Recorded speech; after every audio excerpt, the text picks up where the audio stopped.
নমস্কাৰ বন্ধুসকল আপোনালোকে ভিডিঅ'ত দেখা পাইছে এবিধ মাহ জাতীয় উদ্ভিদ আপোনালোকে দেখিছে এই মাহজোপাক বহুতে বিভিন্ন নামেৰে জনায় মই লখিমপুৰৰ শিমলুগুৰিত এই মাহবিধ দেখিছিলো দেখাত বান্দৰ কেকুৱাৰ দৰে লাগে যদিও বান্দৰ কেকুৱা নহয় কিন্তু মই মাজতে এটা ভিডিঅ' চাইছিলো ভিডিঅ'ত এজনে কৈছিল যে এটো ঘৰত কৰা বান্দৰ কেকুৱা বুলি কৈছে কিন্তু কিমান দূৰ সত্য সেয়া গৱেষণাৰ বিষয় বহুতে ইয়াক ৰাজমাহ বুলি কয় মই আগতেও কৈছো ইয়াক কোনোৱে হলৌ মাহ বুলি কয় বান্দৰ মাহ বুলিও কয় নগা উৰহি বুলি কয় কোনোৱে হাতী উৰহি বুলি কয় ভিতৰত একোটা বগা বগা মাহ ওলাই যেতিয়া এয়া পুৰত হোৱা নাই সম্পূৰ্ণ পুৰত হোৱা নাই কিন্তু মই যেতিয়া চাইছিলো তেতিয়া দেখা পাইছিলো ভিতৰত এটা বগা বগা মাহ আছে আৰু এই মাহটো তেওঁলোকে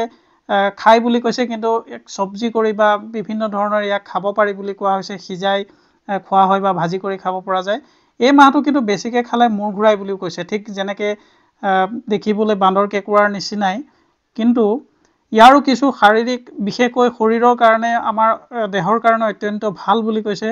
কিন্তু খুব কম পৰিমাণে খাব লাগে বুলি কৈছে আপোনালোকৰ অঞ্চলত যদি এই মাহটো আছে আপোনালোকে কি বুলি কয় কমেন্ট কৰি জনাবচোন